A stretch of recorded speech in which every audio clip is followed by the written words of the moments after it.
Bueno, buenas tardes a todos y a todas.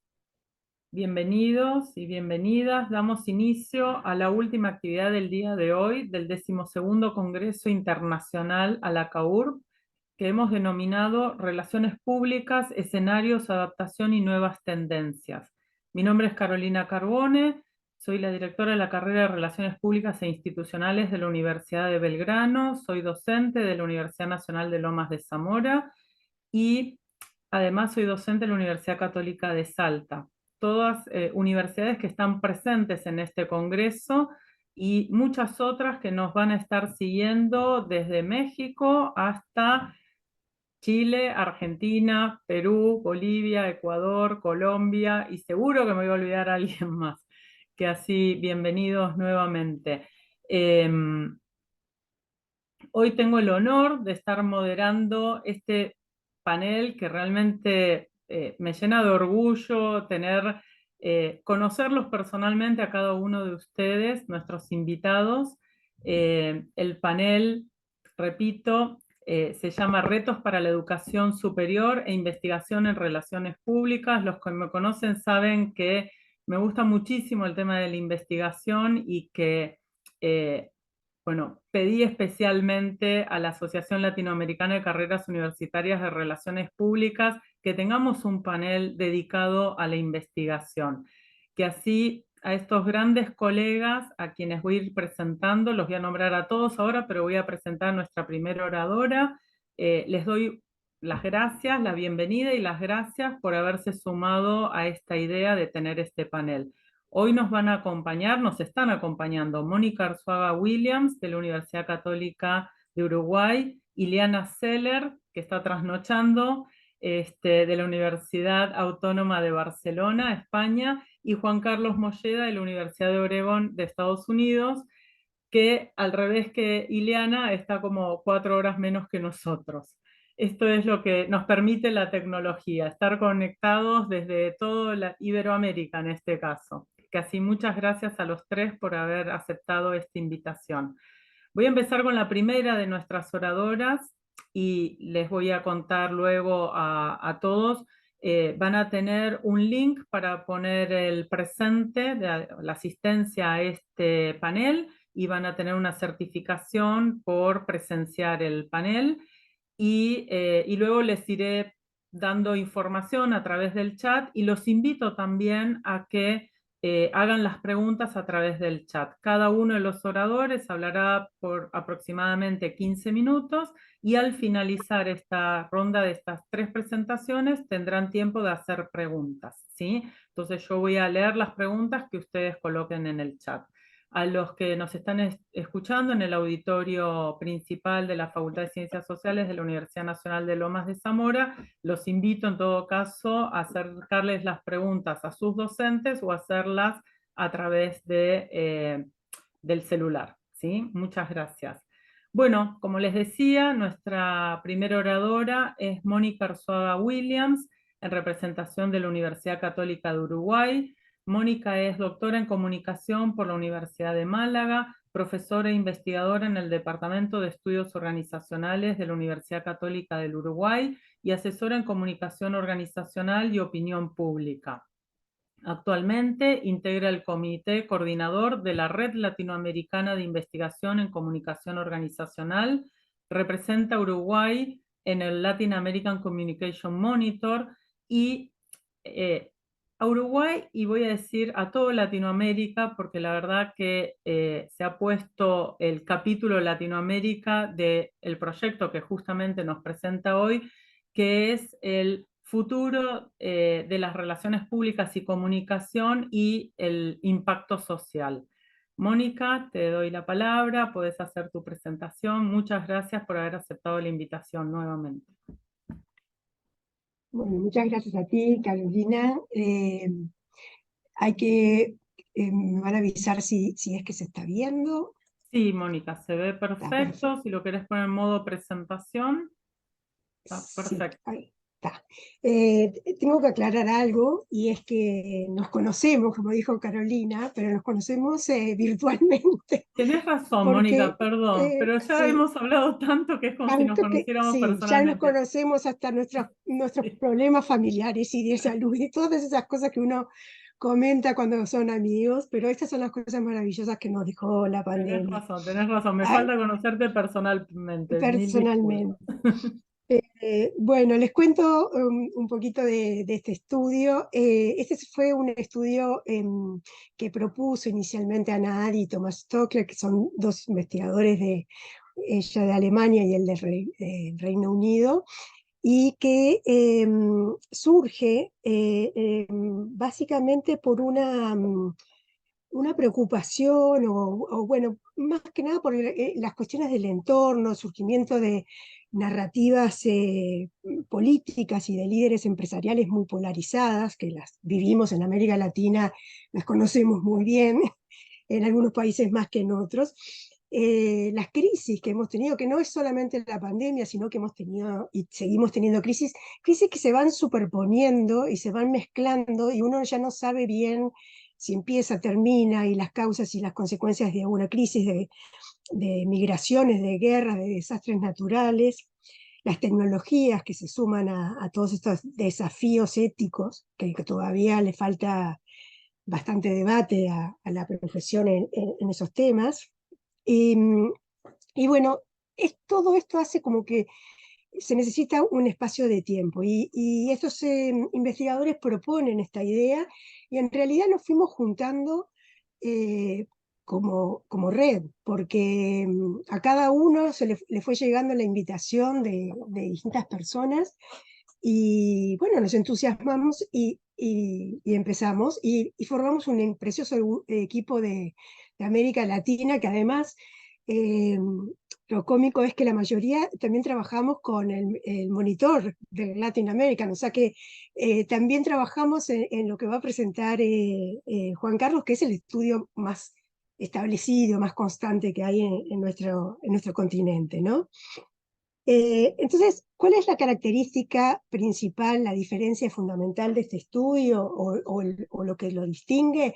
Es que utiliza una metodología que se llama método Delphi, que es una metodología prospectiva, de estudios prospectivos. Se utiliza mucho, yo por ejemplo había trabajado en cuestiones de gobernabilidad o previsión de fortaleza de la democracia en Centroamérica, con élites políticas, entonces se utiliza mucho para que hacer a la gente que participa pensar sobre los problemas que tiene hoy y proyectarse en los deseos hacia el futuro. Entonces por eso se permite hacer la prospectiva, permite decir, bueno, para llegar a ese lugar tendríamos que movernos en esta dirección o en estas cosas, ¿sí? Entonces es un método mixto, o sea, que tiene componente cualitativo y cuantitativo, eso reviste cierta complejidad porque hay que dominar las dos familias de metodologías, y consiste en un panel de expertos, en este caso fueron académicos, profesionales, lo que llamamos mixtos, o sea, gente que en América Latina hay muchos que estamos en la universidad, pero además también en la profesión, que tenemos esos dos roles. Y ese panel tenía que estar a lo largo de todo el trabajo que se hizo en 6 meses, entre noviembre del 2022 y abril del 2023, en forma estable. Tenía que contestar, participar en 4 rondas de consulta. Las 2 primeras eran rondas abiertas, de preguntas abiertas sobre los temas que ahora les voy a contar cuáles eran, y luego con toda esa información cualitativa, que es muy rica y muy variada, se arman categorías excluyentes y exhaustivas y se proponen 2 rondas que son cuantitativas, que la gente ranquea o elige, prioriza. Bueno. Entonces se hizo con 4 rondas, en 6 meses participamos 23 países, 5 de América Latina, Argentina, Ecuador, Colombia, Costa Rica y Uruguay. Fueron en total 613 participantes de todo el mundo. Hubo países, Malasia, Ghana, Nueva Zelanda, Alemania, Eslovenia, una variedad increíble, ¿no? de países. Es parecido a lo que sucede con el monitor en todas sus regiones, que hay de todos los países un poco. 313 completaron las 4 rondas, o sea que el panel se conformó con 313 personas que fueron eh, discutiendo los temas, y 81 eran de América Latina.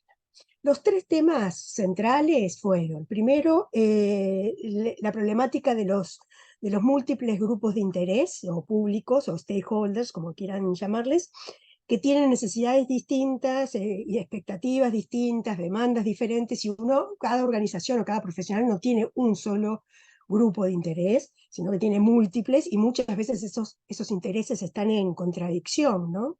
O incluso a veces las tensiones, esas contradicciones, esos conflictos vienen porque queremos satisfacer una demanda en un momento que es positiva para algunos, pero para otros es negativa, o hacemos una propuesta que es positiva ahora, pero a largo plazo es negativa, y eso lo estamos viendo, por ejemplo, con todo lo que las problemáticas de sostenibilidad en las empresas ahora, ¿no? El otro tema tenía que ver con el valor social y el impacto social de la profesión. O sea, todas las profesiones tienen un valor económico, cultural, ideológico y un valor social. Este estudio se centró en el valor social de la profesión y en el impacto, ¿sí? social. Y finalmente un módulo sobre la enseñanza de la profesión, ¿sí? Ustedes saben que en América Latina, pero resulta que también en el mundo, a la profesión se le llama de distintas maneras, ¿sí? Eso depende un poco de la tradición, de los países, de las academias, depende también hasta de las organizaciones públicas a veces tienden a llamarle de una manera, las agencias de otra. Entonces hubo una primera pregunta que lo que buscó es recoger esas denominaciones diversas, y se hizo así. ¿Cómo se denomina en país la práctica profesional con las siguientes características? Intencional, persuasiva, orientada a los grupos de interés y públicos, estratégica, organizada y planificada, y con resultados medibles, que es una definición clásica, ¿no? que tenemos en la profesión. Y a esa pregunta,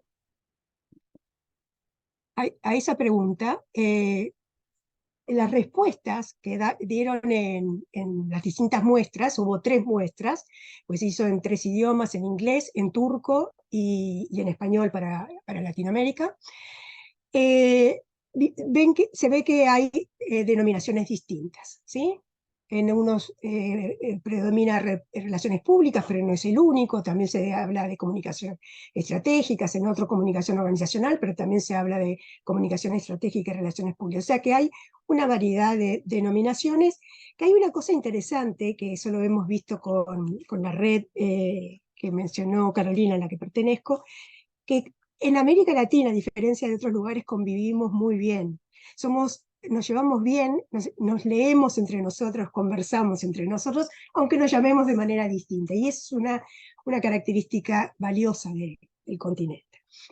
La siguiente pregunta, también de entrada, era ¿para qué se utiliza una profesión con esas características ahora, actualmente? Y fíjense en que las 3 respuestas principales en América Latina marcan un enfoque de la profesión muy centrado en un enfoque tradicional, ¿no? Centrado en las necesidades específicas de la organización, sin incluir las necesidades de los grupos de interés, de los públicos, y sin incluir la sociedad. Las 3 respuestas principales, las que tienen más eh, consenso en las rondas cuantitativas, marcan eso. Y esta es una respuesta que los participantes dicen, así se usa actualmente, se utiliza, pero lo critican, lo cuestionan, ¿sí? Entonces seguimos ahora con el primer foco, el primer tema, que eran los grupos de interés y las demandas en conflicto. Algunos participantes dijeron que no hay conflicto en las relaciones públicas o la comunicación, según como se le llame, siempre que se haga bien la profesión. Pero la gran mayoría dice algo interesante, y es que el tratamiento del conflicto es parte de la esencia de nuestra naturaleza, de nuestra profesión. Es parte, nuestra profesión se ocupa de mediar, de gestionar, de administrar, de abordar situaciones en conflicto, ¿sí? Eh, y los conflictos, ahí ven que hay distintas variedades, pero en el caso de América Latina aparecen muy fuertes los conflictos comerciales, financieros y los conflictos y con los intereses de responsabilidad social, bienestar de las personas, los grupos de interés, ¿sí? O sea, está muy concentrado otra vez que los conflictos principales se basan en ese enfoque exclusivamente en lo que necesita la organización sin considerar a las otras partes, ¿no? ¿Qué causan? Bueno, ahí lo interesante en las respuestas de América Latina es que la inconsistencia entre la falta de transparencia, los problemas de ética, de responsabilidad, aparecen como cuestiones importantes en lo que generan esos conflictos de intereses, ¿sí? Cómo los abordan hoy? Todo el estudio tenía las preguntas hoy y a futuro, ¿verdad? Es porque justamente esa es la estrategia de esta técnica que es prospectiva. Hacerlo pensar a la persona hoy e inmediatamente pensar y al futuro cómo debería ser. Entonces, ¿cómo se aborda? En el caso fue muy parecida en las tres muestras. En el caso de América Latina, los profesionales dicen que actualmente lo que hacen es, bueno, se fijan con los objetivos de la organización y siguen lo que la organización necesita. En segundo lugar, dicen, bueno, cuidan la reputación y la imagen de la organización. Así es como resuelven cuando hay un conflicto de intereses, ¿sí? ¿Cómo debería ser a futuro? Ahí es interesante, porque empiezan a aparecer en América Latina lo estamos concentrando en eso, ¿no? En priorizar aquello que es bien común, la vida sostenible, ¿sí? Priorizar la vida digna en todas sus formas, ¿sí? Bueno, y acá tienen, por ejemplo, algunas palabras, como una nube de palabras, aquellas cosas que aparecen muy fuerte en las respuestas cualitativas. Cómo solucionar, cómo abordar estos temas, con diálogo, con inclusión, con reflexión entre los colegas. La honestidad y la transparencia aparece muy fuerte en las respuestas de América Latina, atendiendo la diversidad, escuchando con empatía, ¿sí? Muy bien. Y el segundo punto, que es el el valor social, el segundo eje temático, y el impacto social, lo primero que surge en el trabajo es que el valor social, al principio, cuando se inició el estudio, se iba a definir solo impacto social. Luego, en la discusión, entre los investigadores, que fuimos 25, que estábamos en todo este proyecto, algunos opinábamos que valor social e impacto social son dos cosas distintas. Entonces se probó en el estudio a ver si efectivamente los profesionales de todo el mundo lo veían distinto. Y sí, efectivamente eso fue unánime. Para los profesionales y los académicos, el valor social es lo que la sociedad considera, percibe y atribuye como valioso de lo que hacemos los profesionales, el valor social de la profesión, ¿verdad? O sea que el valor social, para conocer cuál es nuestro valor, nosotros tenemos que escuchar al otro. No hay vuelta. No es lo que yo digo en mi empresa o mi organización o lo que decimos nosotros. El valor social está definido por lo que percibe y atribuye el otro, lo que es valioso para el otro. En cambio, el impacto social es el efecto, el resultado de lo que nosotros hacemos como profesional, en términos de impacto en la sociedad, obviamente porque estamos hablando de impacto social y no de impacto económico o impacto de otro tipo, ¿sí? Entonces eso es interesante porque el impacto sí depende de las decisiones que tomamos nosotros, de las cosas que hacemos nosotros, ¿sí? Hay algo interesante también, y es que el valor social y el impacto social no necesariamente pueden coincidir. Afuera nos pueden dar un valor social que nosotros no lo podemos dar, no podemos lograr, o pueden creer que no tenemos valor social y nosotros sí creerlo, o generar un impacto que para la gente no es valioso, ¿sí? Entonces, por eso es el tema de la preocupación que surge en este estudio, de ese diálogo y no quedarse solo con el enfoque vinculado a las necesidades de la organización. Entonces, ¿cuál debería ser ese valor social a futuro? ¿Sí? Fíjense en que lo que plantean los profesionales en forma prospectiva hacia futuro es, en América Latina, ¿no? Generar espacios y procesos de comunicación que hagan a las organizaciones ciudadanas, responsables y conscientes. Y fíjense en que los porcentajes de acuerdo son bastante importantes. Muy de acuerdo 53, de acuerdo 42, o sea, es casi una unanimidad. Otro es contribuir al bien común, incluido el medio ambiente, a la dignidad en todas las formas de vida, al bienestar humano dentro y fuera de las organizaciones. Y la tercera, que también recibe un consenso muy alto, es crear comunidad con diálogo y participación. O sea, si pensamos en lo que los participantes en el estudio dicen que pasa ahora en la profesión, comparado con esto que es el deseo, hay una distancia importante.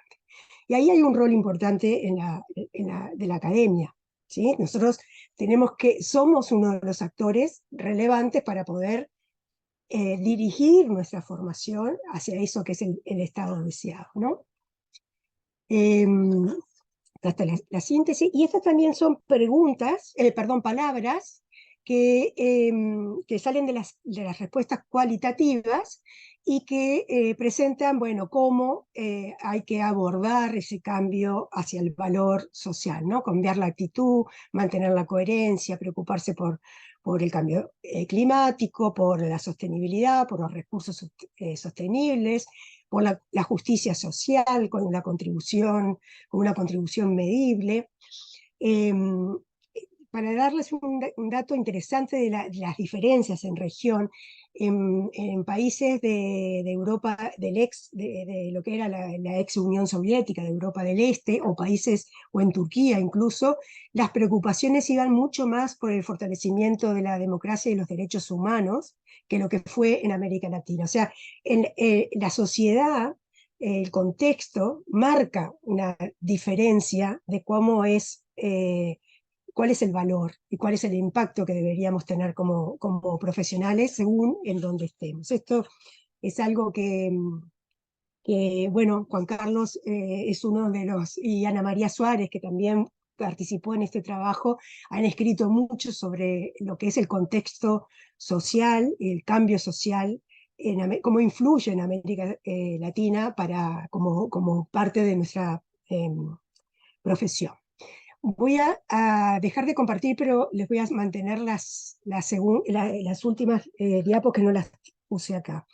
Lo último era el tema de la educación, cómo se debe enseñar una profesión que aspira a tener este impacto social.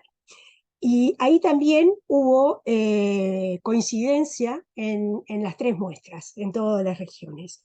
Casi todos decían que este tipo de abordaje, abordar esos problemas sociales o los conflictos entre intereses sociales, se aprende en la práctica. Que en el momento que uno tiene que enfrentarse a una demanda en conflicto, a intereses de grupos de interés en conflicto, ahí tiene que sacar de la manga algo para poder resolverlo. Lo cual nos desafía a las universidades que esto es algo que debemos enseñar desde el grado, ¿no? ¿Cómo enseñar? Y bueno, acá hay varias cosas. Primero, en América Latina, el enfoque multidisciplinario se marca con mucha fuerza. Los métodos científicos de investigación. Este es un reclamo histórico que tenemos en la profesión y que aún en las universidades no hemos logrado responder, con pensamiento crítico y análisis, argumentación y debate, con experiencias prácticas colaborativas, con proyectos vinculados a las organizaciones, con pensamiento estratégico, ¿sí? Y una de las cosas que llama también la atención en las respuestas es que los participantes hablan de una interacción fuerte entre lo que es la academia con las asociaciones profesionales y con los grupos de interés. En general tenemos alguna vinculación, pero lo muestran como una salida importante porque ante la complejidad de esto, del mundo que se nos viene, la alianza, aliarse y trabajar en conjunto es fundamental. Entonces les voy a comentar muy breve y después si quieren me hacen preguntas, las conclusiones generales, algunas del estudio. La primera es que la comunicación organizacional, comunicación estratégica, relaciones públicas, como sea que le llamen, se llame, es mucho más que una función directiva, ¿sí? Cuya finalidad es solo satisfacer los objetivos de la organización. Es una profesión que tiene y debería tener un impacto social, no solo instrumental al negocio, ¿sí? Eh, Después otra de las conclusiones es que es muy raro en nuestra profesión, y cada vez va a ser más raro, que encontremos alternativas en las que todos ganen, el win-win que tanto hemos estudiado, ¿no? Lo más probable es que nos enfrentemos a dilemas, que tengamos que satisfacer una necesidad o un interés y tengamos que perjudicar a otro o tengamos que pasar por momentos de impactos negativos para a futuro lograr impactos positivos o viceversa. Entonces, esas cosas son cuestiones que tenemos que discutir a nivel de la profesión. Después, algo que surge en América Latina, y eso sí está a diferencia de otras regiones, y ahí justamente viene esta referencia que yo les hacía a Juan Carlos, Ana María, Consuelo Vázquez, Muriel Rota, o sea, una cantidad, Margarida, parecida, una cantidad de profesionales de América Latina que en profundidad o indirectamente han trabajado el enfoque social de la profesión. ¿Sí? Entonces, nosotros, el equipo de América Latina, lo que concluye es que deberíamos recuperar eso que fue una marca nuestra en la profesión, para contribuir a procesos deliberativos, sociedades pluralistas, para fomentar eh, sociedades con menos desigualdades, inclusivas. La otra conclusión importante es la educación en pensamiento crítico y la investigación y las prácticas reflexivas. Valorar la ética, la transparencia y la sostenibilidad, vieron que son temas que surgen en las respuestas cualitativas, y enfocarnos en el largo plazo, en la escucha y en el largo plazo, porque las necesidades inmediatas, si nos enfocamos en las necesidades inmediatas o solo en las necesidades inmediatas, corremos el riesgo de exclusivamente hacer instrumental y operativo y solamente cumplir con las necesidades de hoy de las organizaciones. Bueno, por acá dejo y quedo para escuchar a los otros o ver preguntas, como quieran. Muchísimas gracias, Mónica. La verdad que es una investigación impresionante que luego la comentaremos en todo caso y esperamos las preguntas, perdón, del público. Le voy a dar paso, si me permiten, a Ileana Seller. Ileana está representando a la Universidad Autónoma de Barcelona, España. Es profesora en el Departamento de Publicidad, Relaciones Públicas y Comunicación Audiovisual. Cuenta con una amplia experiencia en investigación. Actualmente se desempeña como vicepresidenta de la sección de Comunicación Organizacional y Estratégica de la European Communication Research and Education Association, ECREA, para los que hablamos español. También es miembro del Comité Científico de la Asociación de Investigadores en Relaciones Públicas y es cofundadora de la red académica Aspiar. Ileana, un placer enorme también recibirte en este panel. Te escuchamos y Andrés te va a ayudar con la técnica.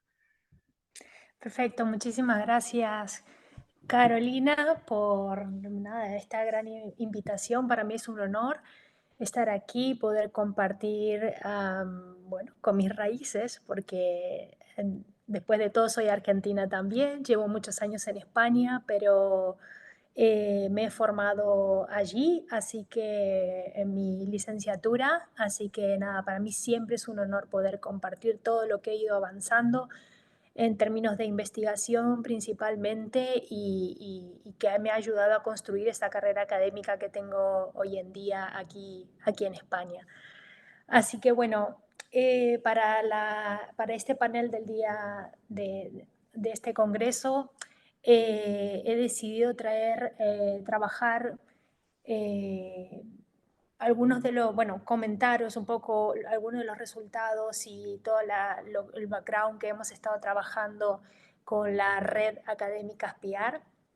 Y entonces he titulado este mix de contaros un poco sobre lo que es la red y los resultados que hemos ya trabajado y las investigaciones que hemos realizado hasta la fecha dentro de este marco de esta red, que lo he titulado Tejiendo redes de investigación de mujeres académicas en relaciones públicas. Iré diciendo siguiente para ir pasando las diapositivas. Muchas gracias por la asistencia. Bueno, antes que nada, contaros un poco cómo surge, ¿no?, esto.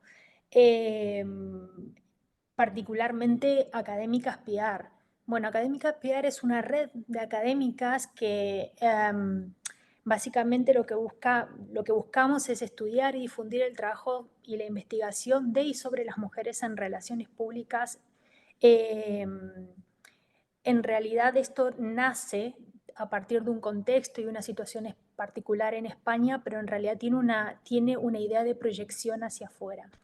Esta red fue iniciada por mí y junto a dos colegas de la Universidad de Málaga en España, Isabel Ruiz Mora y Andrea Oliveira, quienes un día conversando en un congreso nos surgió la inquietud y preguntas vinculadas a qué está pasando en relación a la representación de las mujeres, pero específicamente en el ámbito académico, que es en el ámbito en el cual nosotras nos desempeñamos.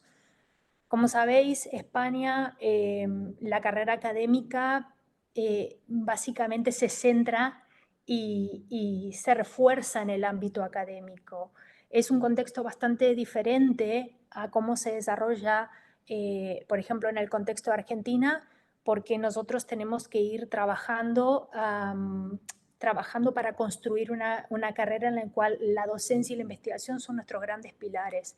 Y principalmente cuando tú te insertas en la academia, te dedicas a tiempo completo en el ámbito académico. Por tanto, es un ámbito que para nosotros se corresponde a un ámbito laboral, es profesional, pero específicamente en el ámbito de la educación. Entonces, esto lo quisiera contextualizar para que se entienda de por qué nos centramos en el ámbito académico.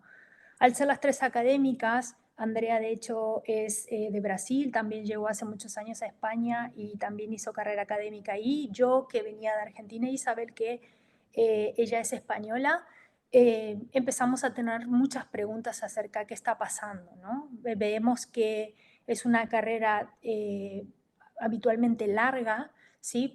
Porque tenemos que ir adquiriendo acreditaciones para poder obtener una posición permanente dentro de la universidad, y eso requiere muchos requisitos y un camino en el cual la investigación se torna un elemento central, aparte de la docencia, que es parte también de nuestro conjunto de background, ¿no? Académico en general. Entonces, a partir de estas inquietudes, decidimos ver qué es lo que estaba pasando, ¿no? Cuál era la situación en general, si era una situación de nosotras tres en particular o era una situación generalizada en España. Por tanto, detectamos que tal vez había un problema o había una situación, y así fue como empezamos a hablar sobre investigación y tratar básicamente este tema. Cuando surgió la red, que parte de esta primera inquietud, que luego contaré un poco los resultados de esta primera investigación, nosotras dijimos, vale, pues si estamos intentando saber qué es lo que está pasando en España, nos preguntamos también qué está pasando en otros países, ¿no? ¿Es lo mismo? ¿Vivimos situaciones similares? ¿No? Y así fue como, de esa forma, empezamos a decir, ¿por qué no creamos una red de mujeres que intentemos compartir investigación, colaborar, inquietudes, lo que sea, ¿no? Y empezar a trabajar toda esta cuestión vinculada con el ámbito académico, las mujeres y principalmente en nuestro ámbito que son las relaciones públicas. Así fue como nace Académica Espiar como red y que busca básicamente hacer ese punto de encuentro. Entonces, la primera idea que tiene o el primer paso que quisimos dar fue conectar con Iberoamérica y así fue como dimos con Carolina, que es nuestro contacto en la red en Argentina, Andrea Alteides, que está en Brasil, y Gisela González de Portugal. Así, pero es básicamente nuestro primer inicio. Siguiente, por favor. Bien, entonces, volviendo un poquito atrás, cuando nosotras tuvimos esta inquietud, lo que nos preguntamos es, bueno, ¿qué está pasando? ¿No? Entonces así surgió como nuestra primera investigación. Esta primera investigación, que se la denominamos el rol de las mujeres en relaciones públicas, básicamente es un estudio aplicado al contexto académico español para saber qué es lo que está pasando. Siguiente, por favor. La idea de este estudio parte básicamente porque al hacer una investigación previa a nivel de estudios y que se habían realizado al respecto, sobre el tema, lo que hemos notado es que a pesar de que había un incremento notable en los últimos años sobre investigación sobre las mujeres en relaciones públicas y demás, mayoritariamente, y por no decirlo el 90% de esa investigación, se centra en lo profesional. Es decir, que sea el ámbito, los académicos y todo lo que es investigación científica se ha centrado en todos los problemas que hay dentro del ámbito laboral, el ámbito principalmente corporativo. Entonces, hemos detectado que no había prácticamente información sobre la situación de las mujeres en la academia. Claro, aquí nosotros nos centramos específicamente en relaciones públicas porque en España el paraguas de comunicación a nivel institucional sí que está bastante estudiado, pero es un paraguas muy grande. La mayoría de las facultades de comunicación tienen grados amplios vinculados a diferentes disciplinas asociadas a la comunicación y sí que notamos que se habían estado haciendo muchas investigaciones, pero nada en el ámbito de relaciones públicas. Luego entenderemos un poco por qué. Siguiente, por favor. Así fue como nos planteamos un objetivo de investigación y es básicamente analizar cuál era la representación de las mujeres académicas en el ámbito de relaciones públicas en España. Para ello surgieron dos preguntas de investigación, que es lo que hacemos habitualmente, y la primera estaba vinculada con qué tipo de presencia tenemos, ¿no? Queremos saber si estamos bien representadas o no estamos bien representadas en la academia. Nosotras teníamos nuestros indicios, pero queríamos comprobarlo a través de la investigación, a través de la utilización de un método, de una metodología científica que nos permita obtener este tipo de información.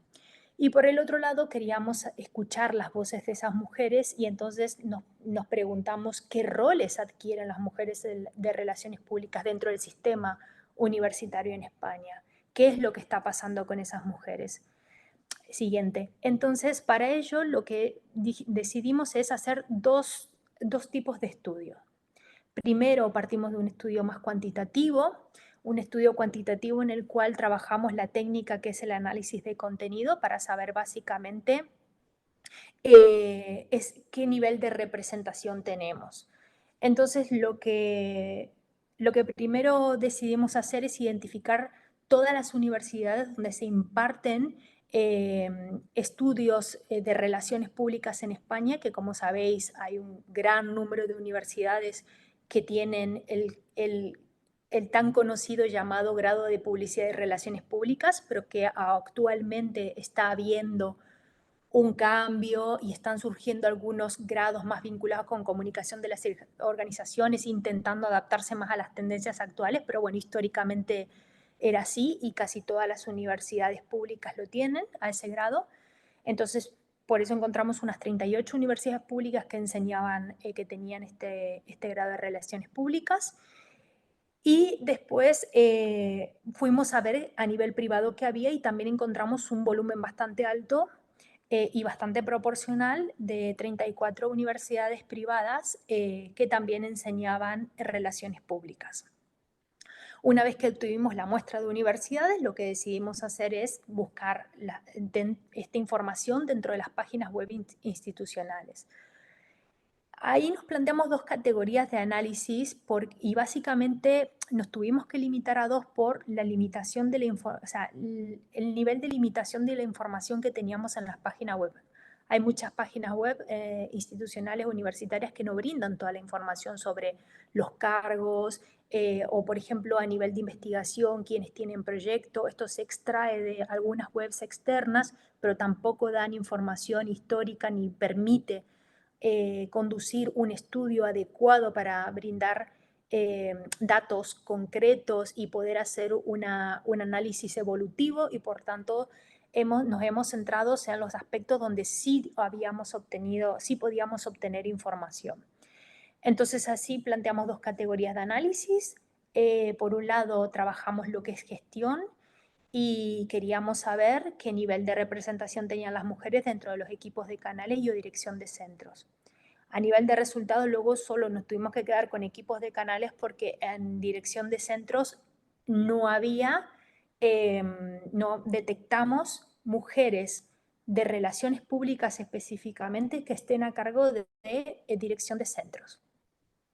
Y por el otro lado trabajamos la categoría que es la docencia, ¿no?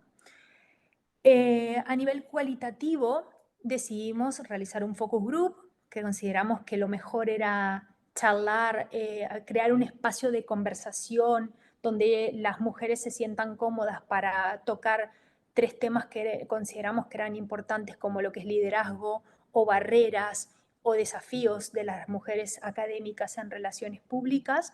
Entonces así lo que hicimos es intentar identificar ubicar a las mujeres que trabajan en la Academia Española, que son específicamente de relaciones públicas, e intentamos identificar perfiles específicos. Por ejemplo, una persona que es decana, una persona que es catedrática, una lectora, diferentes tipos de grados dentro del ámbito universitario, ¿no? Una que todavía está en un eslabón medio entre lo que es el lector y lo que es, lo que es el estudiante de doctorado. Y así sucesivamente fuimos intentando crear un grupo bastante diverso a nivel de cargos en el cual que nos podría aportar la información que nosotras estábamos buscando. Siguiente. Entonces, a nivel de resultados, obtuvimos lo siguiente. En relación a lo que fue el análisis más cuantitativo que hicimos, observamos que la representación femenina en la academia en España es está muy desbalanceado, desproporcionada respecto a los hombres. Históricamente, si analizamos los datos que hay sobre la representación femenina o de las mujeres en relaciones públicas, se ve en los estudios de que en la profesión es totalmente lo contrario. Hay más mujeres que hombres. De hecho, en las aulas mismas se ve eso. Nosotros en España vemos continuamente que siempre hay una proporción mucho más alta de mujeres que hombres en los estudios de relaciones públicas, pero esto en la academia, bueno, esto repercute, en la profesión, pero esto en la academia no pasa en el país. Todo lo contrario, sigue habiendo un desbalance notable. A nivel docente, como podemos ver, está bastante desproporcionado todavía. Y a nivel de cargos de gestión, como había comentado, solo pudimos centrarnos en los decanos. y vemos que también hay más decanos que decanas, ¿sí? La proporción es menor que en la docencia, pero aún así es bastante desproporcionado. Sí que hubo un pequeño porcentaje que no se pudo especificar porque cuando identificamos al decano o la decana, en realidad no especificaba si era de relaciones públicas o no. Entonces no lo pudimos categorizar como tal, pero sí, aún así lo incluimos en la muestra. Siguiente. Luego, cuando nosotros fuimos a preguntar a ver cuál es la situación a esas mujeres, creamos este espacio de conversación, obtuvimos respuestas súper interesantes que en realidad están muy contextualizadas, ¿sí? Con lo que es la situación española, ¿vale? Y aquí vuelvo y retomo lo que estaba comentando antes Mónica, de que el contexto social en el cual muchas veces se desarrolla la investigación es un elemento transversal crucial que muchas veces limita los resultados, ¿sí?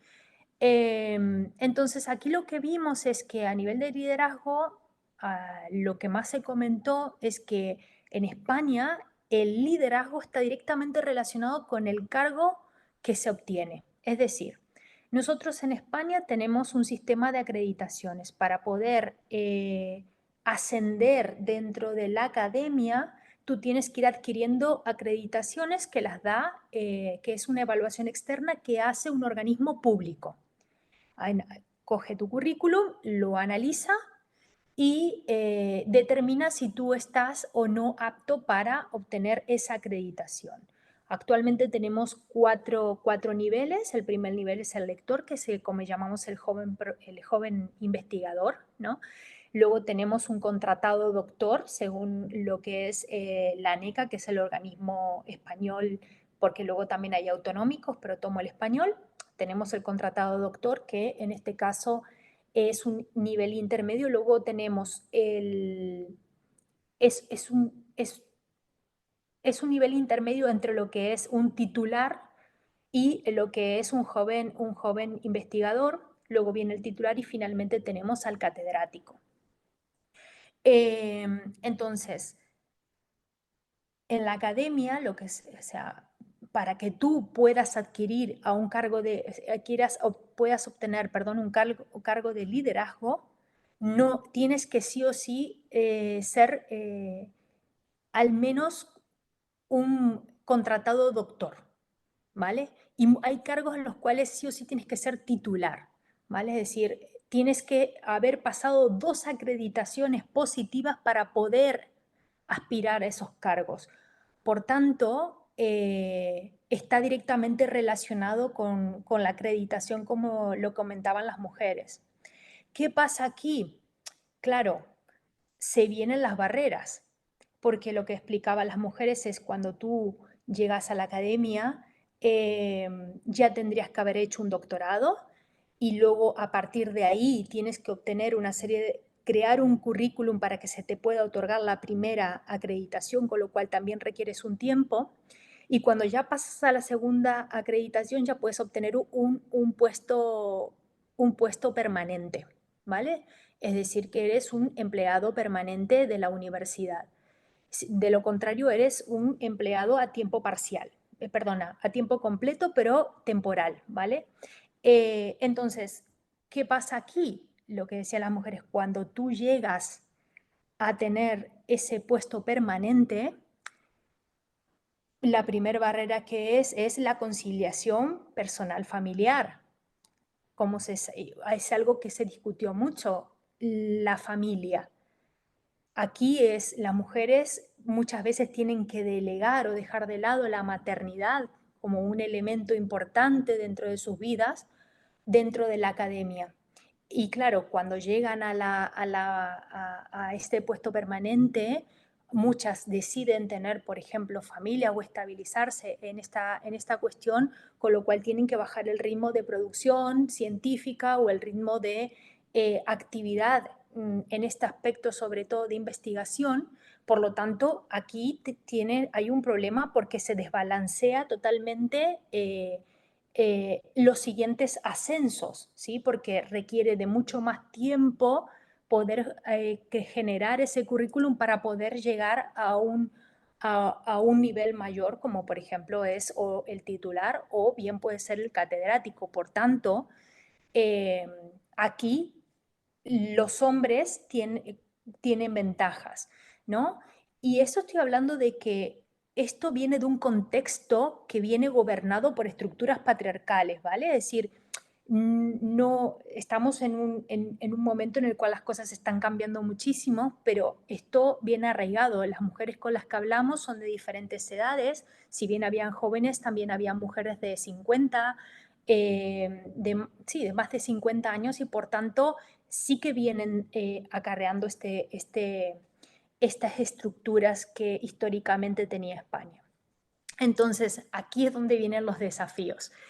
Y ahí una de las cosas que se plantearon es que el principal desafío que hay es que las mujeres sean más visibles.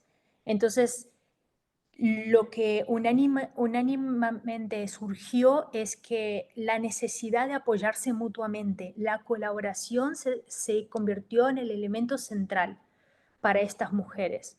Todas solemos tener los mismos, no problemas, pero sí barreras en general y por lo tanto apoyarnos unas con otras.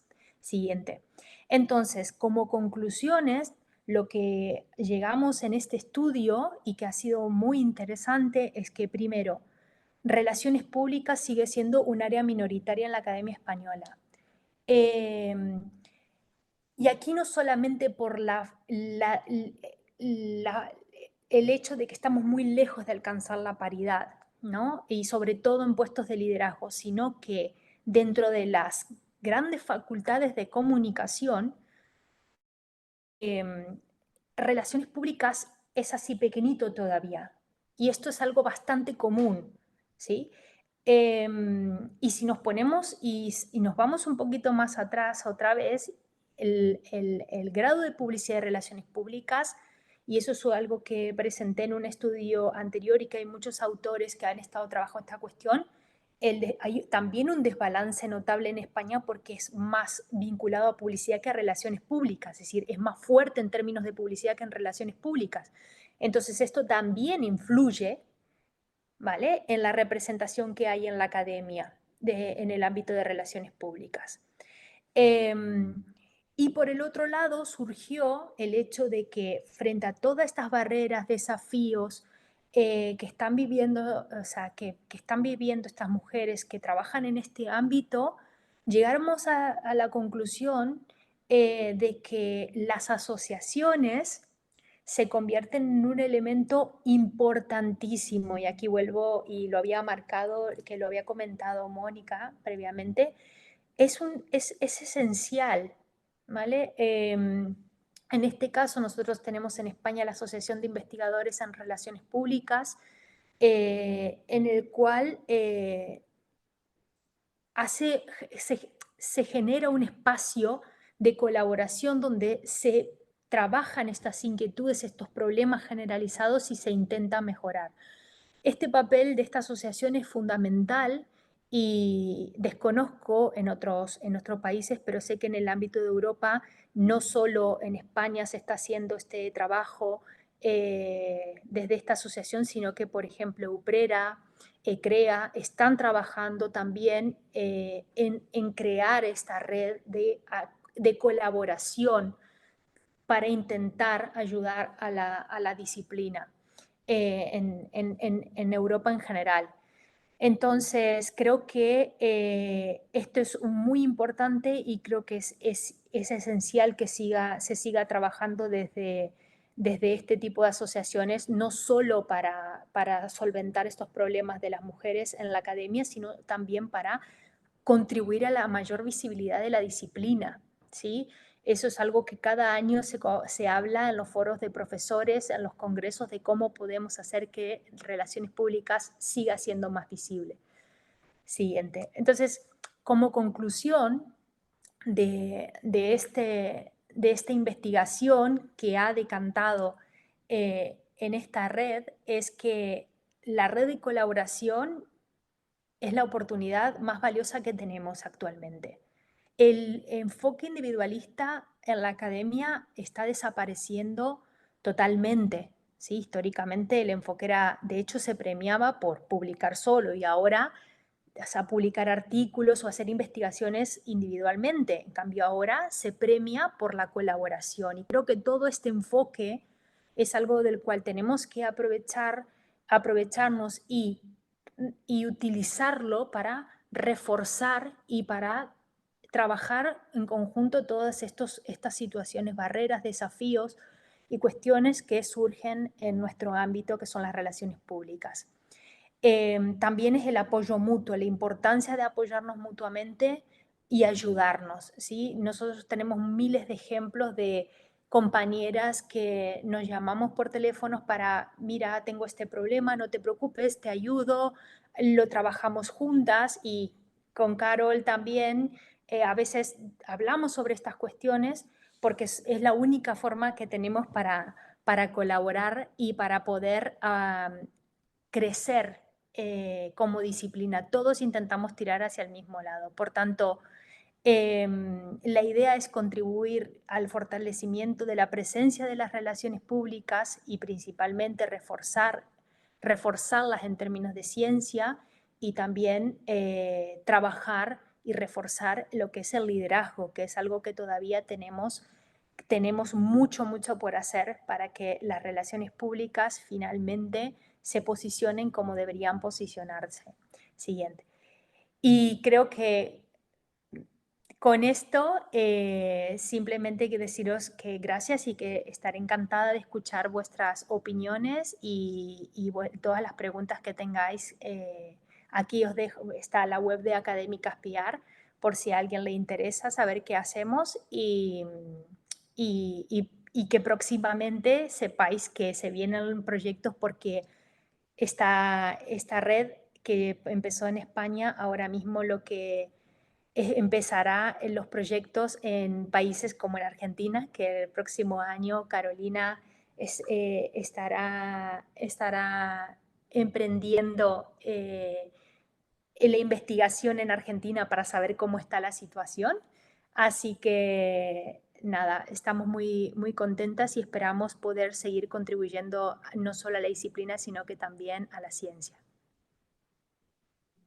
Muchas gracias, Ileana. Un aplauso virtual para vos. Y, la verdad que estamos trabajando en equipo desde la Universidad Nacional de Lomas de Zamora sobre esta temática. Somos un grupo de personas y aprovecho esta reunión de la LACAUR, donde hay representantes de muchos países de Latinoamérica, a que se sumen, ¿no? Pues vamos a seguir trabajando en red, que Mónica también sabe que pensamos de la misma manera, que nos tenemos que apoyar, que nos tenemos que acompañar, que el trabajo académico es colectivo, decididamente, desde las aulas y para adelante. Bueno, a Juan Carlos le prometí que esto iba a durar menos, pero la verdad que están tan interesantes las ponencias que no las quería interrumpir a las colegas, pero todavía está aquí. Juan Carlos no nos abandonó, está un poco lejos, está bien en el norte, pero bueno, lo voy a presentar. Juan Carlos Molleda está en representación de la Universidad de Oregon, Estados Unidos. Es magíster en comunicaciones corporativas y profesionales y además es doctor en filosofía, en periodismo y en comunicaciones de masas, con un énfasis en relaciones públicas internacionales y negocios internacionales.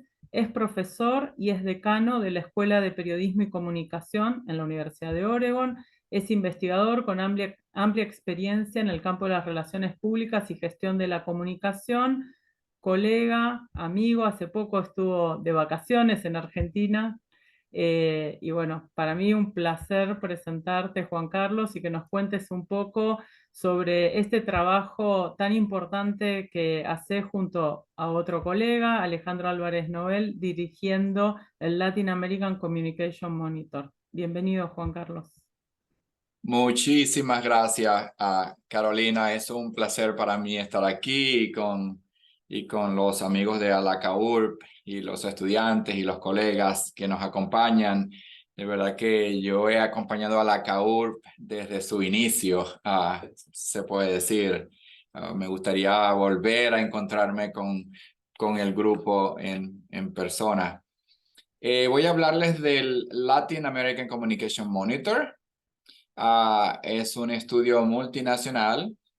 El último estudio que en este momento estamos editando, el último reporte, cubre hasta 20 países del subcontinente. El estudio se ha realizado desde el 2014, como tenemos 4 ediciones ya publicadas, todas están accesibles gratuitamente en la web, solamente tienen que escribir Latin American Communication Monitor. Y además de eso, pronto vamos a lanzar el reporte número 5, que corresponde a los años 2022-2023. Les quiero decir que este estudio es parte de un proyecto global que se llama Global Communication Monitor, que también incluyen estudios en diferentes latitudes como el Asian Pacific Communication Monitor, el European Communication Monitor y el North American Communication Monitor. Este estudio es complejo y se hace con un equipo, es decir, con una villa. Tenemos un equipo de investigación, yo soy el codirector y tenemos a colega, el otro codirector es el doctor Alejandro Álvarez Nobel, que por cierto es argentino, y otros colegas. No voy a nombrarlos a todos, así que disculpo de antemano porque quiero darles un poquito más de resultados longitudinales que he venido analizando de los últimos 4 estudios. También tenemos un consejo asesor y tenemos representantes nacionales, y como Carolina comentó, y Mónica también lo hizo, Mónica es nuestro representante también en Uruguay y en muchos otros contextos, es decir, los representantes nacionales también nos ayudan con el estudio a nivel del subcontinente. Y tenemos patrocinadores o patrocinantes del estudio, y uno de los patrocinadores es mi universidad, la Universidad de Oregón, pero también la Universidad Latina de Costa Rica, el Banco Centroamericano de Integración Económica y el Instituto para las Relaciones Públicas, en inglés Institute for Public Relations.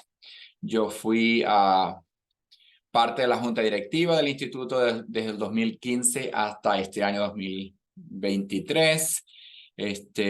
Ahora continúo con otras juntas directivas, así que, pero siempre estoy muy ligado al instituto.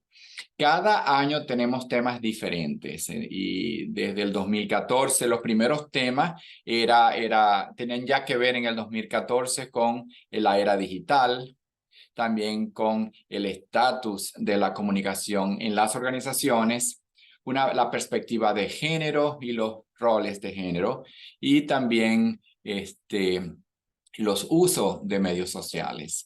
Y cada año vamos agregando nuevos temas, pero son temas que se discuten a nivel global. Lo interesante del Latin American Communication Monitor es que nos permite comparar los resultados latinoamericanos con los resultados de Norteamérica, europeos, asiáticos. Entonces eso es muy importante porque además vemos tendencia.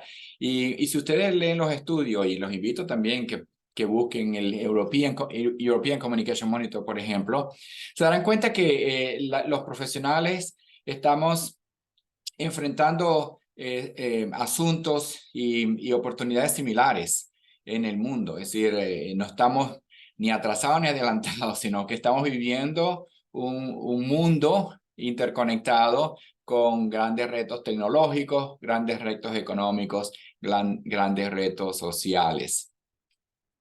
Además de eso, les puedo decir en cuanto a los participantes, este es el estudio más numeroso en el subcontinente y el más sistematizado. Nosotros comenzamos en el 2014 con 803 participantes. Ya para el 2020-21 teníamos 1,683. En este año vamos a presentar un estudio con 1,134 participantes y de nuevo representando a 20 países. A veces representamos a menos países. En el 2014 representamos a 18 países, pero en el año pasado, el último reporte del 20 al 21, representamos a 20 países también. Y todo depende de la cantidad de participantes que tengamos por país para que las estadísticas sean válidas.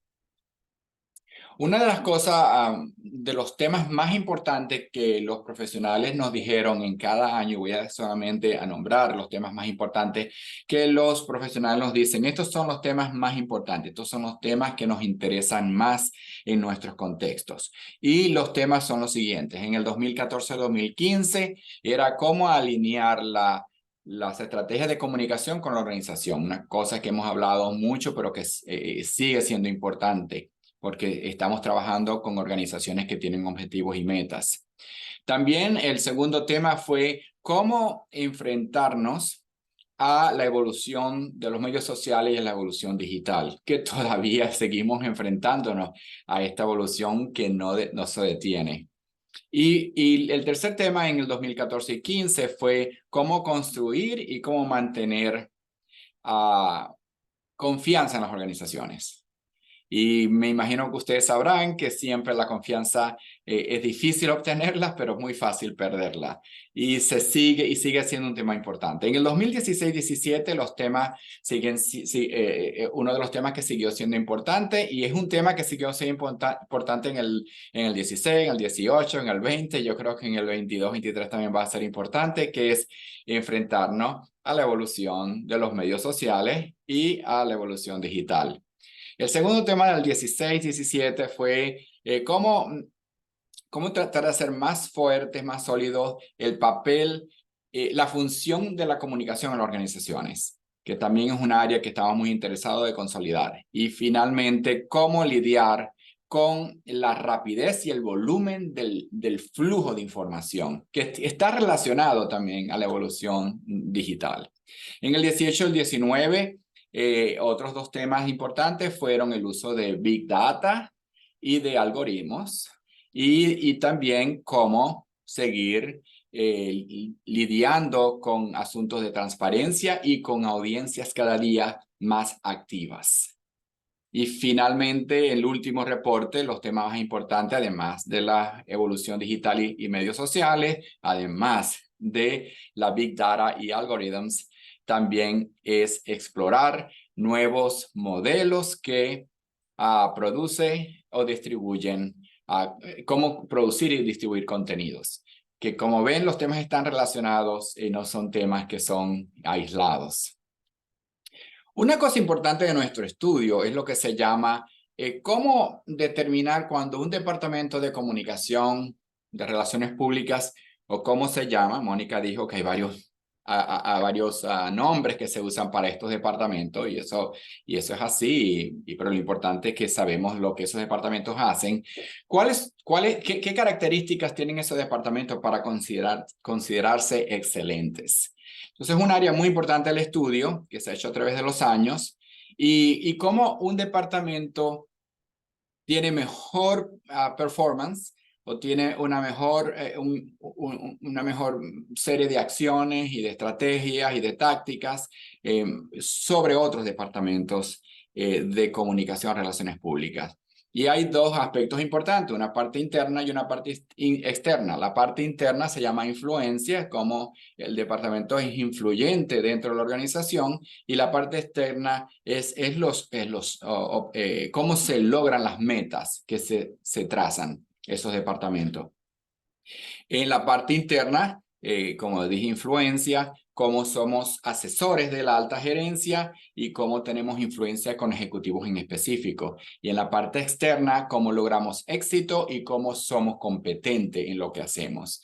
Y lo que a mí me gusta de este modelo de departamentos excelentes es que de verdad a quienes están estudiando para ser profesionales, los catedráticos y quienes están en la profesión pueden analizar esas destrezas, esos conocimientos, esas habilidades que se deben tener para lograr esos niveles de excelencia y para ser efectivos y para lograr credibilidad interna y externa de lo que nosotros hacemos.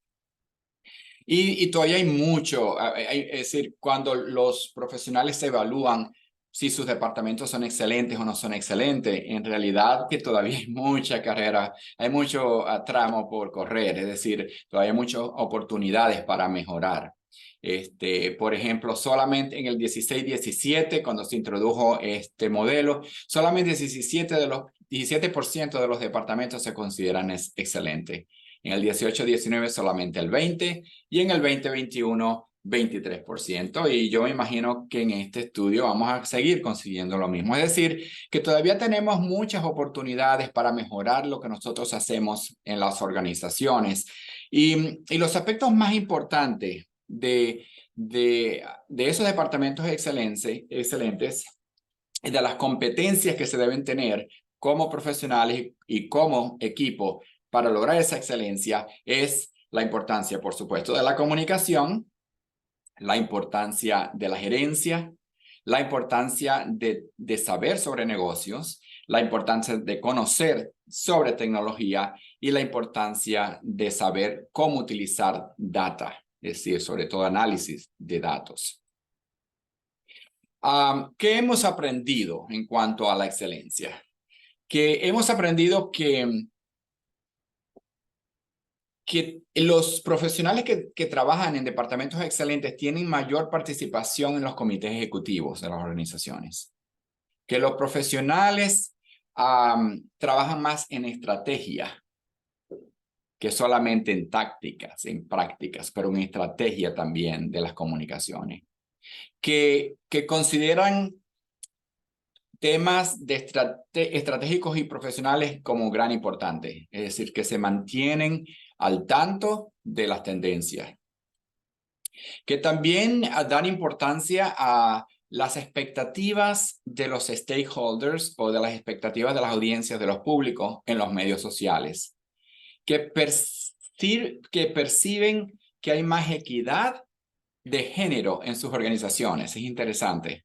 Porque debe haber una asociación entre ser excelente y permitir ser excelente, porque no toda organización permite que un departamento sea excelente y que haya equidad de género en la organización.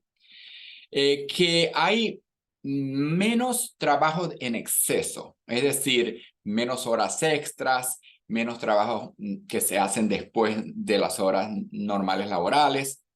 Y finalmente, que se consideran que ellos tienen más salarios que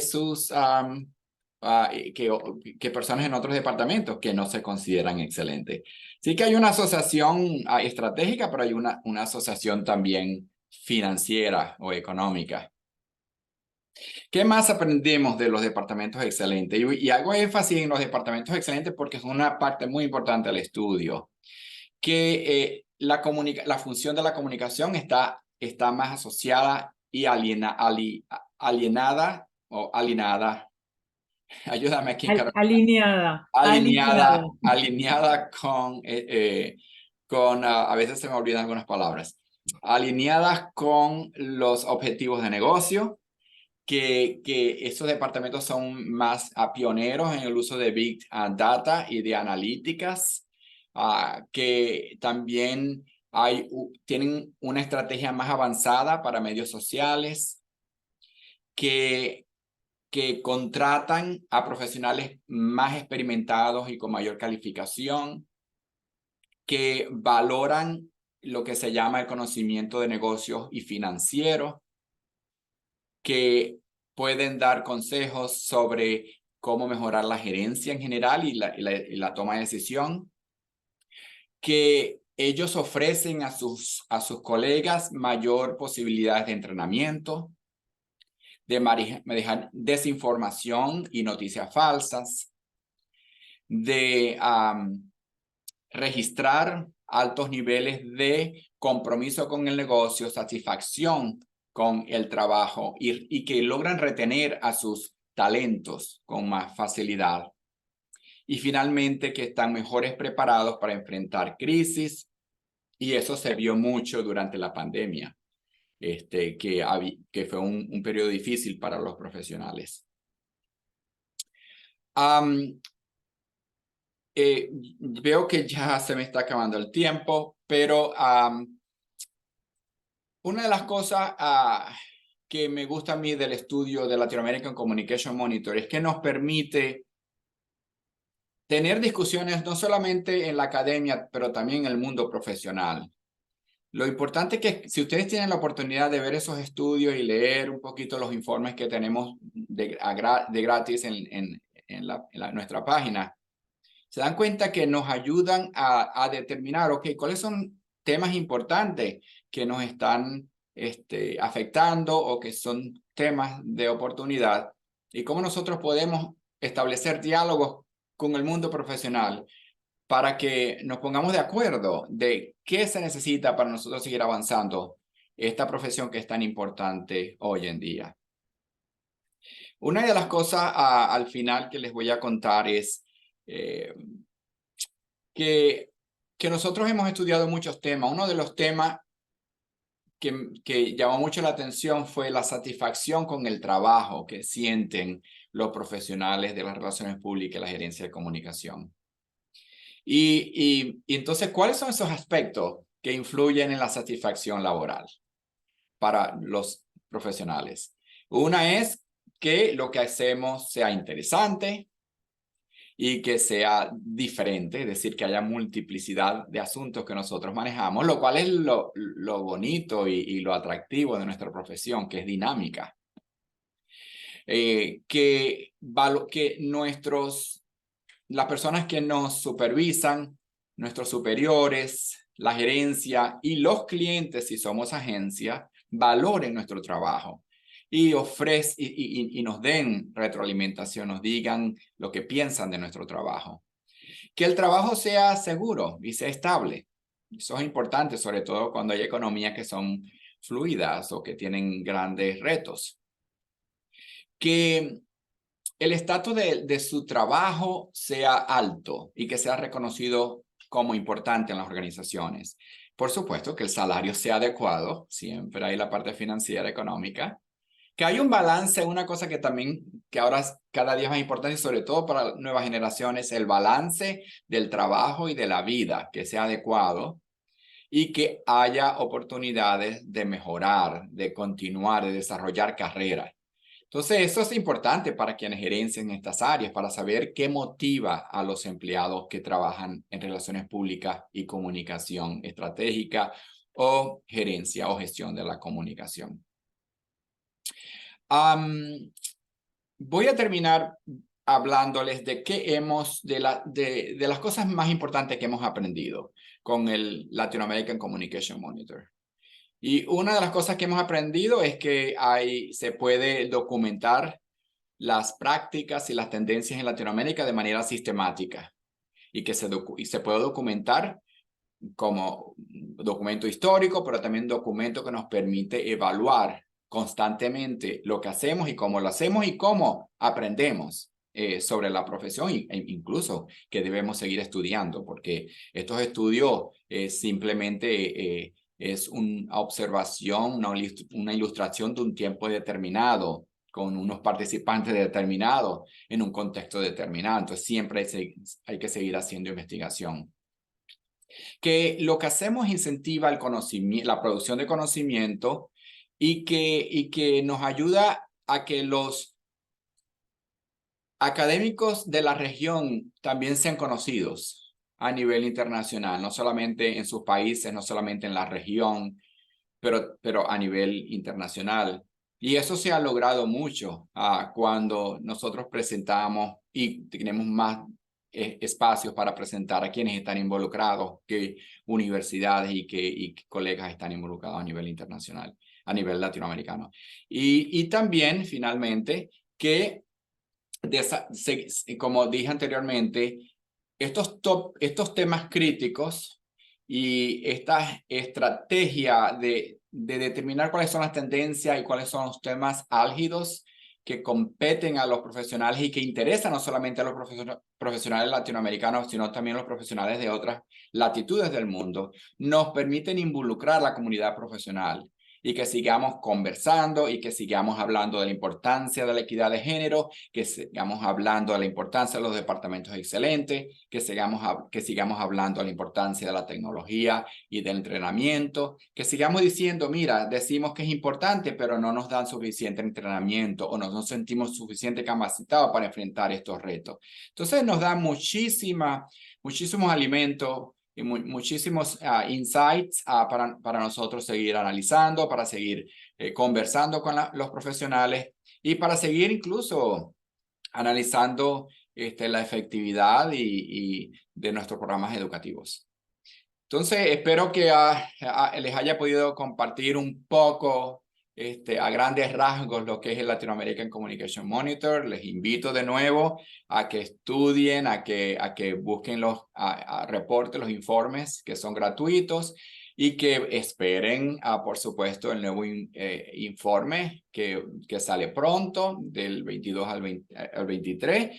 Y finalmente que cuando los que sean profesionales o los que van a ser profesionales, que cuando vean que estamos pidiéndoles participación en el estudio, participen, porque la participación hace el estudio mucho más efectivo. Muchísimas gracias de nuevo, un placer estar con ustedes. Muchísimas gracias, Juan Carlos. Realmente un placer escucharte. Un placer, un lujo este panel. La verdad estoy súper emocionada. Lo tengo que reconocer públicamente.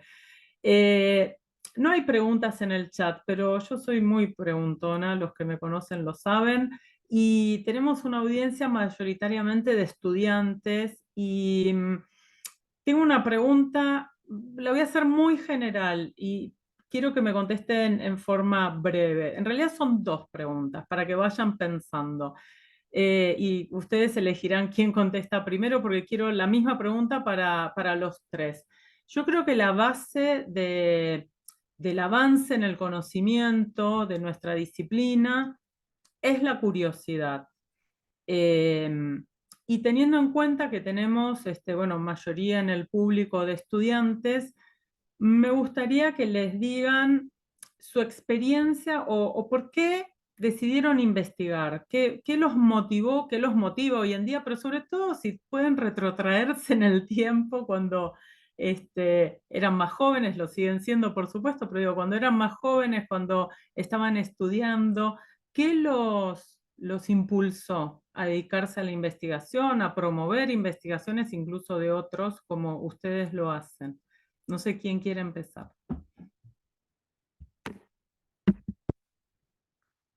Vamos, no sean tímidos ahora. Dale, Mónica, vamos. Empiezo en el mismo, así lo dejamos descansar a Juan Carlos. Juan Carlos, que tome agua. Sí, la curiosidad es fundamental y hay que matizar la curiosidad, porque a veces uno es, bueno, quiero entender por qué funciona esto así. Quiero entender por qué la gente hace tal cosa y no otra, que a uno le parece que es razonable. O quiero descubrir si, como pensaba Ileana, ¿será que lo que yo percibo, o que ellas tres que iniciaron la red perciben, también pasa con los demás? O sea, siempre hay una pregunta, técnicamente le decimos preguntas, hipótesis de investigación, pero siempre es curiosidad. Es algo que nos llama la atención, que no nos cierra bien, que nos desafía a pensar. Pero hay otras características que a mí me parece, yo por lo pronto creo que tengo una personalidad que muy de arriesgarme, ¿sí? Me he equivocado montones de veces, he entrado a hacer investigaciones y después digo, ¿y esto no es así? ¿No se puede hacer así? O he intentado, hay que arriesgarse, hay que probar. Eso es lo que quiero decir. Arriesgarse con responsabilidad, obviamente, porque somos investigadores, pero hay que probar, hay que hacer los primeros experimentos. Y las primeras cosas, yo me acuerdo a veces cuando me encuentro a veces con alumnos que fueron, hace como 30 años que doy clases o más, y digo, ¿cómo me soportaban? Porque realmente uno se equivoca cuando empieza a hacer las cosas. Y hace clases aburridas, y hace clases que no son actualizadas, y propone una investigación que de repente no... ya se hizo, en la época que yo empecé a investigar no existía internet, y por lo tanto era muy factible que las cosas que hacíamos nosotros se estuvieran haciendo en otro lugar y nunca nos íbamos a enterar. Entonces me parece que eso es importante. Y Y entre las cosas que me parece para la gente de esta disciplina, yo tengo de formación también, soy socióloga, pero me parece que para los que solamente tienen esta disciplina, que no le tienen que tener miedo a los números, ¿sí? Y no le tienen que tener miedo cuando los profesores hablan de rigurosidad, validez, confianza, de todos esos temas que son fundamentales en cualquier tipo de metodología de la investigación. Son fáciles de entender.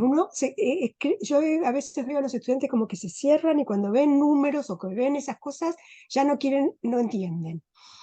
Y la verdad es que aun cuando sean profesionales y no académicos, si ustedes se quedan con esa actitud, aquellos que sí manejan los números, nosotros decimos en Uruguay y creo que en Argentina también, se los van a comer crudos, Sí, tal cual. porque ustedes no van a poder realmente tomar decisiones, comparar, saber si están haciendo bien las cosas o no.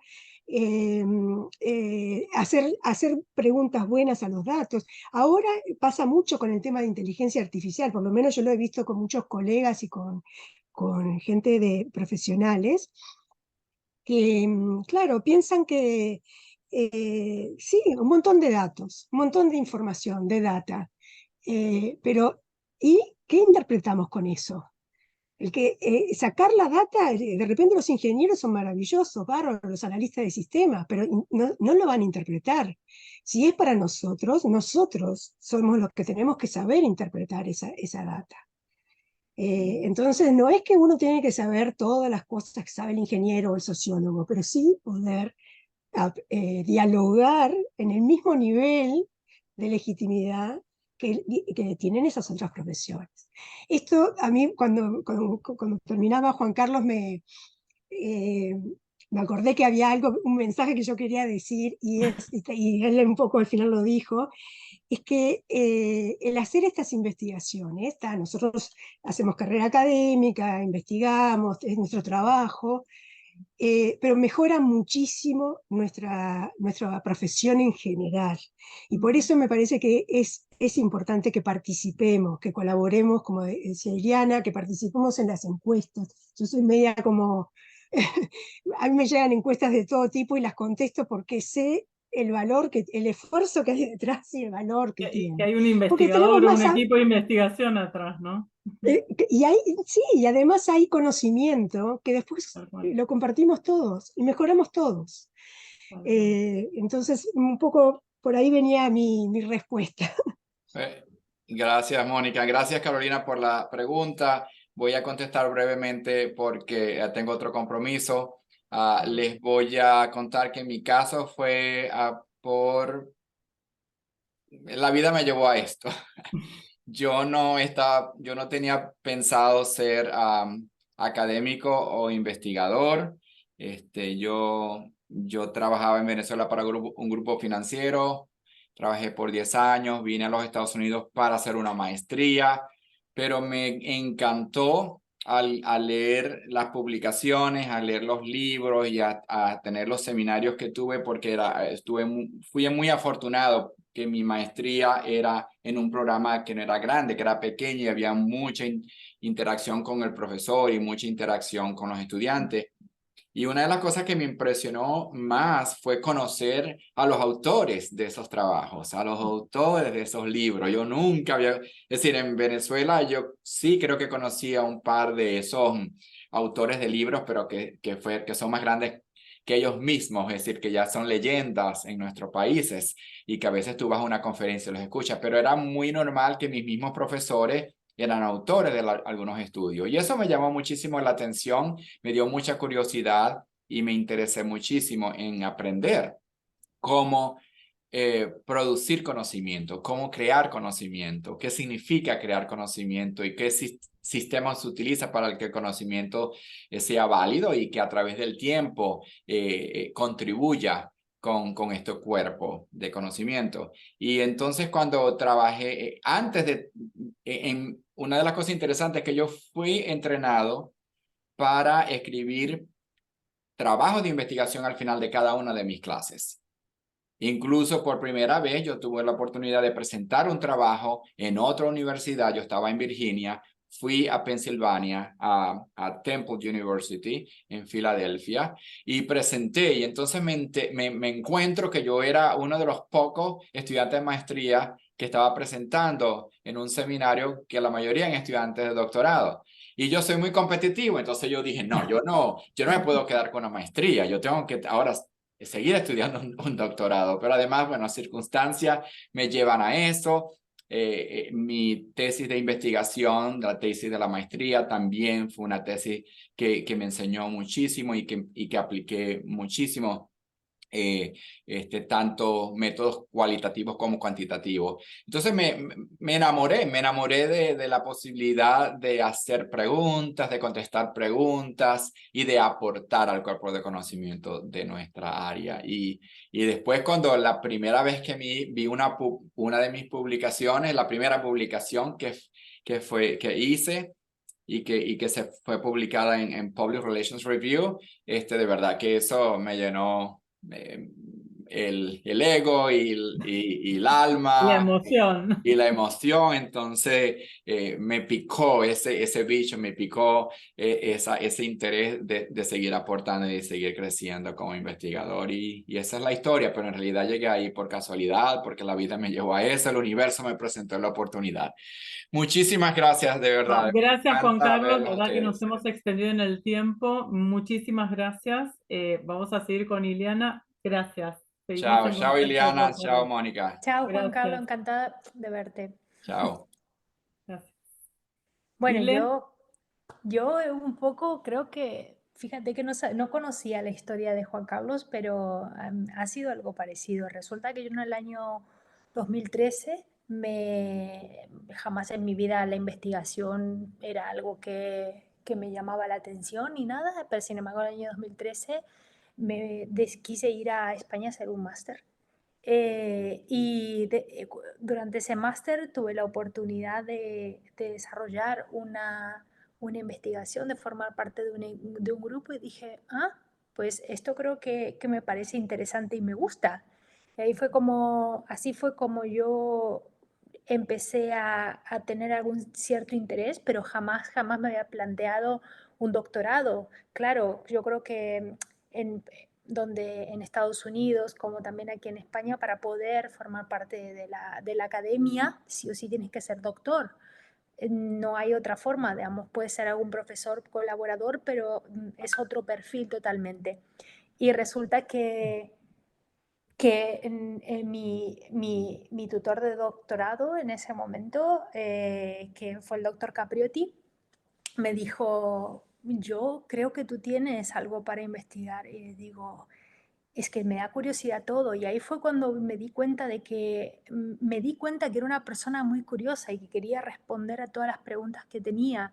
Y eso en realidad me llevó a empezar mi investigación, mi tema doctoral, y que no ha sido un camino lineal, porque es lo que tiene la investigación y es un poco lo que comentaba en cierta manera también Mónica, que tú empiezas porque tienes una inquietud, una pregunta, pero luego la investigación puede terminar en cualquier sitio o en realidad te puede llevar a un puerto de nadie, es decir, a ningún sitio.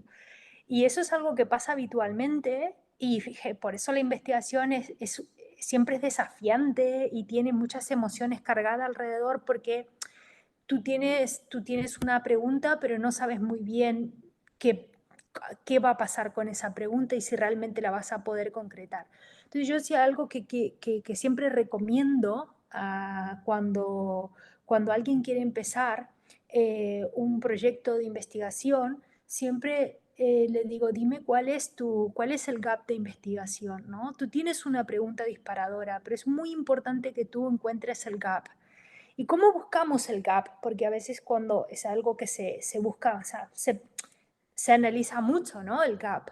El gap lo buscas, te vas y básicamente se conduce una pequeña búsqueda en cualquier buscador e intentas ver qué se ha escrito sobre ese tema hasta el momento para saber si hay alguien que de alguna forma ya no haya respondido a tu pregunta, tal vez en otro contexto. Y eso tiene varios factores. Por un lado, te va a ayudar a ti a conducir tu investigación en el contexto que quieres, y por el otro lado puede decirte, pues mira, esta pregunta que tú te has hecho simplemente tenías que buscarla, pero no necesitabas gastarte 6 meses de tu vida, ¿vale? Porque ya estaba ahí.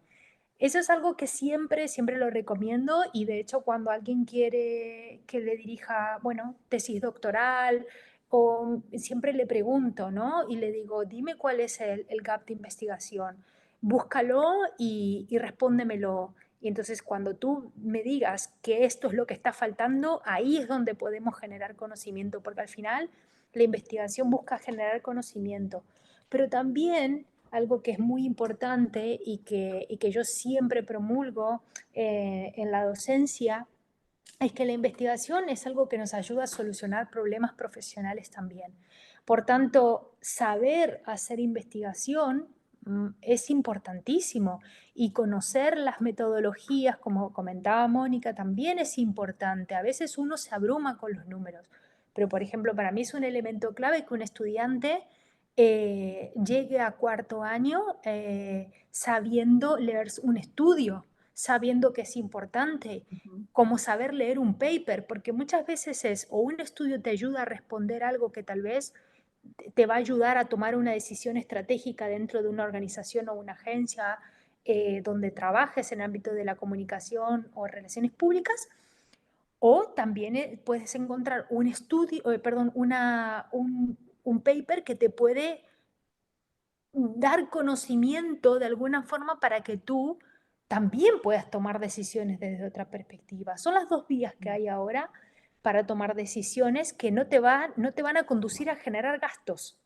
porque se trata de eso, ¿no? Porque a veces lo primero que pensamos es, venga, un estudio, vamos a hacer un estudio de percepción, a preguntarle a la gente o esto, pero tal vez hay alguien que ya lo ha hecho para ese target, ¿no? Primero, ¿por qué no lo buscamos? Esto es como, para eso sirve la investigación, para eso intentamos Pero eso contribuir también es continuamente. investigar, ¿no? O sea, sondear si alguien ya lo hizo previamente también es investigar. Eso Yo, es.